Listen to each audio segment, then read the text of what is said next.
Shalom saudaraku, kita mengucap syukur dalam anugerah Tuhan di hari yang baru. Kita masih diperkenankan untuk membaca dan merenungkan bagian firman Tuhan yang terambil dalam kitab Hosea pasal 14 ayat yang kedua hingga ayat yang keempat yang menyatakan, "Bertobatlah hai Israel kepada Tuhan Allahmu, sebab engkau telah tergelincir karena kesalahanmu. Bawalah sertamu kata-kata penyesalan dan bertobatlah kepada Tuhan. Katakanlah kepadanya, ampunilah segala kesalahan, sehingga kami mendapat yang baik, maka kami akan mempersembahkan pengakuan kami. Asyur tidak dapat menyelamatkan kami. Kami tidak mau mengendarai kuda, dan kami tidak akan berkata lagi, ya Allah kami, kepada buatan tangan kami, karena engkau menyayangi anak yatim." Demikianlah sabda Tuhan. Saudaraku, berdasarkan data Korlantas Mabes Polri 2019, terdapat 107.500 peristiwa kecelakaan lalu lintas sepanjang tahun 2019 yang meningkat dari 103.672 peristiwa pada tahun 2018 lalu. Menurut Kapolri Jenderal Polisi Idam Aziz, faktor kesalahan manusia menjadi penyebab dominan laka lantas sepanjang tahun 2019.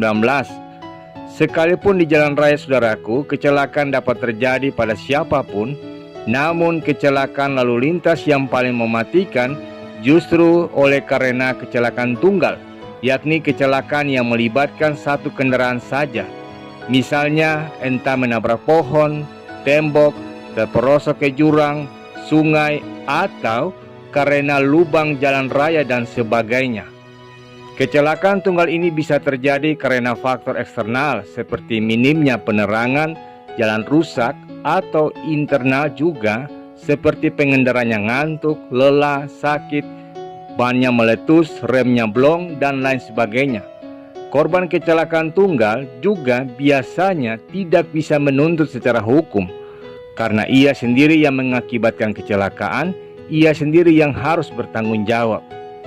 Demikian juga dengan Israel dalam bacaan kita yang berulang kali jatuh ke dalam dosa dan hidup menyimpang dari ketetapan Tuhan.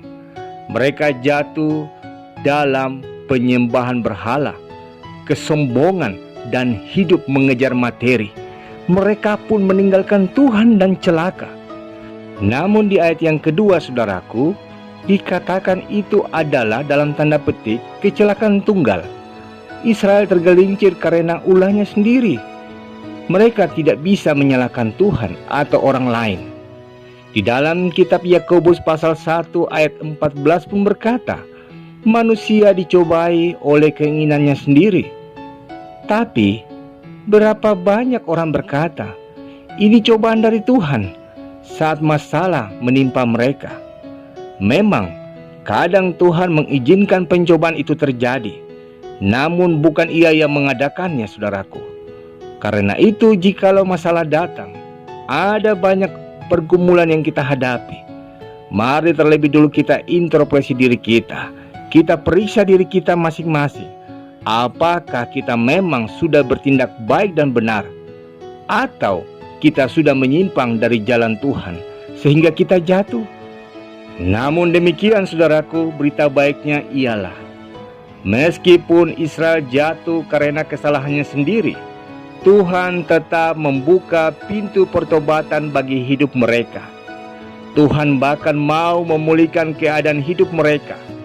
Walaupun ketika sebagian orang berkata bahwa Tuhan di zaman perjanjian lama digambarkan sebagai Tuhan yang penuh amarah dan penghukum, di pasal ini kita melihat bahwa sesungguhnya Ia tetap sama.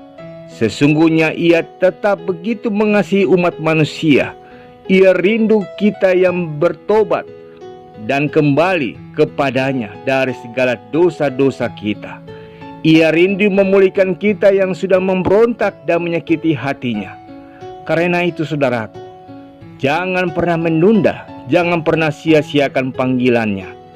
Jangan pula keraskan hatimu dikala engkau melakukan segala kesalahan dan pelanggaranmu, dan dikala Ia memanggilmu. Jangan biarkan diri kita terus terpuruk di dalam kepahitan.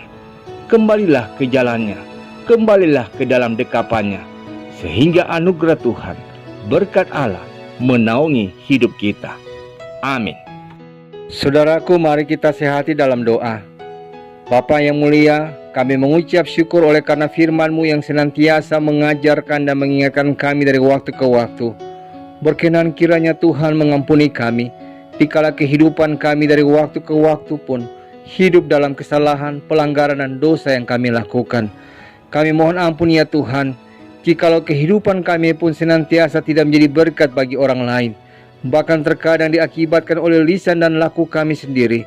Namun kami menyalahkan sesama kami, bahkan menyalahkan Tuhan.